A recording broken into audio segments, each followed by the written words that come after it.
Today we're going to fill in poinsettias. Or is it poinsettia fill in?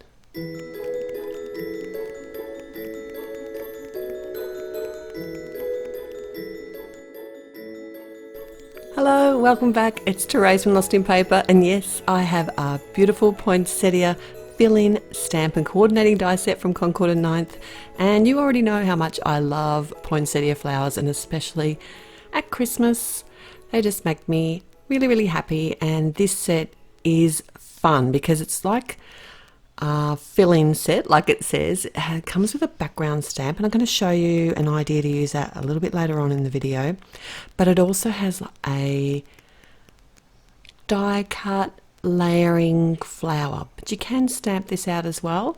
I chose to do all of my flowers and images and leaves and as die cuts today because I like dimension on cards, but you could certainly recreate these cards just by stamping them out, because these images piece together the same way that if you die cut them out, they piece together. I'm going to show you that very soon as well. So I chose a couple of different reds and greens, and I will have all the colours that I've used today. They'll be at my blog in the supply list at the base of the post. So after all the pictures and links and photos and stuff, you'll be able to find out exactly which colours I use there. Unless you're clever enough to watch and you can see the lid as I'm putting the colour down, you might better work it out that way. Alright, so I did a bunch of stamping, and I really like to use my MISTI tool when I am doing multiple stamping because it just makes it so fast and easy. I can just turn my cardstock around and stamp each image. I always make sure that I've cut enough cardstock that I can fit all the images as I turn the cardstock around. What's that? That's like a super top tip, that one. And then I did run all of these through my die cutting machine. I made sure that my images were spaced far enough apart that I could die cut them all at once. And here's that sort of background fill-in set that I was talking about. So basically this creates a jigsaw puzzle for you to be able to piece your images, and you can stamp them in, but I decided to use the die cuts today. I also did a different version here. This is the Ballet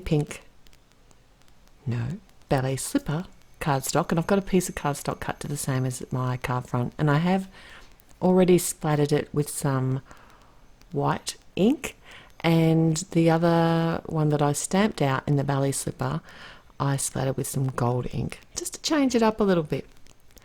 Now this to me feels like a really retro Christmas design. I'm really getting into the retro at the moment, and I love these pinks and reds together for Christmas.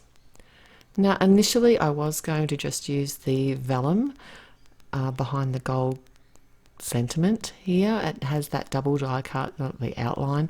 It just wasn't doing it for me. I decided instead to add some white cardstock behind and then pop up all my images on the front of this card. Really clean and simple and very retro and really quite easy to do. You can certainly sit in front of the TV, stamp out all the images, die cut all your images, and then just piece them all together and get like a real production line style thing happening like I've done here. This is the other version where I've stamped out the fill-in background, and I'm layering up the flowers, just mixing up the two different tones of reds and all. I think I did like 3 different greens in the leaves, and basically attaching them all directly with some like tape runner tape.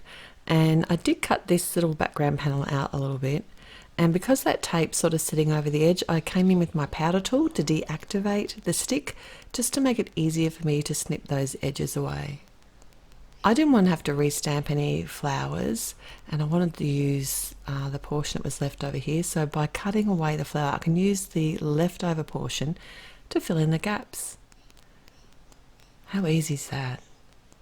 These are really simple cards and a lot of fun to make. I did add some of the little berries, but I made them, I think it's the mushroom colour, which is almost like a warm black, brown, grey. And when in doubt, a white heat embossed sentiment on some black cardstock using one of the sentiments from the set, which I just popped up on the front of the card. So I've got gold on both the cards with the reds and the greens and the pink. I'm loving the retro feel. I hope you are too. Let me know which one's your favourite in the description below, or in the comments below even. And if you did enjoy today's video, please click on the thumbs up button, and if you haven't already, it'd be great if you could subscribe to the channel. I appreciate every visit that you make here. Till next time, happy paper crafting. Bye.